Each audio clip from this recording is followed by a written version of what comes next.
ಅಲೆಮಾರಿ ಜನಾಂಗದ ಸರ್ವತೋಮುಖ ಅಭಿವೃದ್ಧಿಗೆ ಪ್ರಾಮಾಣಿಕ ರೀತಿಯಲ್ಲಿ ಕೆಲಸ ಮಾಡ್ತೇನೆ ಅಂತ ರಾಜ್ಯ ಅಲೆಮಾರಿ ಮತ್ತು ಅರೆ ಅಲೆಮಾರಿ ಅಭಿವೃದ್ಧಿ ನಿಗಮದ ಅಧ್ಯಕ್ಷ ಕೆ ರವೀಂದ್ರ ಶೆಟ್ಟಿ ಹೇಳಿದರು। ಈ ಬಗ್ಗೆ ಮಂಗಳೂರಿನ ಬಿಜೆಪಿ ಕಚೇರಿಯಲ್ಲಿ ಸುದ್ದಿಗೋಷ್ಠಿ ನಡೆಸಿ ಮಾತನಾಡಿದ ಅವರು, ಸಾಮಾಜಿಕವಾಗಿ ಅತ್ಯಂತ ಹಿಂದುಳಿದ ಕಟ್ಟಕಡೆಯ ಈ ಸಮುದಾಯದ ಜನರನ್ನ ಮುಖ್ಯವಾಹಿನಿಗೆ ತಂದು ನನ್ನ ಅವಧಿಯಲ್ಲಿ ಈ ಎಲ್ಲ ಜನಾಂಗದ ಸರ್ವಾಂಗೀಣ ಅಭಿವೃದ್ಧಿಯೇ ನನ್ನ ಮುಖ್ಯ ಗುರಿಯಾಗಿದೆ ಅಂತ ಹೇಳಿದರು।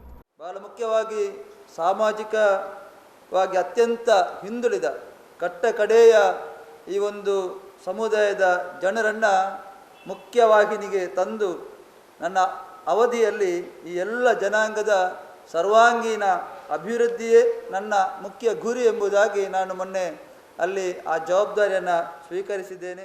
ಇನ್ನು ಈ ಜನಾಂಗಕ್ಕೆ ವಸತಿ ಕಲ್ಪಿಸುವ ಬಗ್ಗೆ ಸರ್ಕಾರದ ಜೊತೆಗೆ ಮಾತನಾಡಲಾಗುತ್ತೆ, ಜೊತೆಗೆ ಶಿಕ್ಷಣದ ಮುಖ್ಯವಾಹಿನಿಗೆ ತರುವ ಕೆಲಸವನ್ನು ಕೂಡ ಮಾಡಲಾಗುತ್ತೆ ಅಂತ ಹೇಳಿದರು। ನಮ್ಮ ಸರ್ಕಾರದಿಂದ ಅವರ ಮೂಲಭೂತ ಸೌಕರ್ಯ ಇರಬಹುದು ಅಥವಾ ಇನ್ನಿತರ ಸ್ವಯಂ ಉದ್ಯೋಗ ಸಾಲ ಯೋಜನೆ ಇರಬಹುದು, ಸ್ವಸಹಾಯ ಗುಂಪುಗಳ ಮೂಲಕ ಸಾಲ ಮತ್ತು ಸಹಾಯಧನ ಯೋಜನೆ ಇದೆ, ಅರಿವು ಶೈಕ್ಷಣಿಕ ಸಾಲ ಯೋಜನೆ ಇದೆ, ನಮ್ಮ ಗಂಗಾ ಕಲ್ಯಾಣ ನೀರಾವರಿ ಯೋಜನೆಯ ಮೂಲಕ ಜೊತೆಗೆ ಬ್ಯಾಂಕುಗಳ ಸಹಯೋಗದೊಂದಿಗೆ ಸಾಲ ಯೋಜನೆ ಕೊಡುವಂಥ ಪ್ರಮುಖವಾದ 5 ಅಂಶಗಳನ್ನು ಈಗಾಗಲೇ ಇದರಲ್ಲಿ ಅಳವಡಿಸಿಕೊಂಡಿದೆ। ಈ ವೇಳೆ ಬಿಜೆಪಿ ಜಿಲ್ಲಾಧ್ಯಕ್ಷ ಸುದರ್ಶನ್, ಮುಖಂಡರಾದ ರಾಧಾಕೃಷ್ಣ, ರಾಮದಾಸ್ ಬಂಟ್ವಾಳ್, ಜಿಲ್ಲಾ ಪಂಚಾಯತ್ ಉಪಾಧ್ಯಕ್ಷೆ ಕಸ್ತೂರಿ ಪಂಜಾ ಮತ್ತಿತರರು ಜೊತೆಗಿದ್ದರು।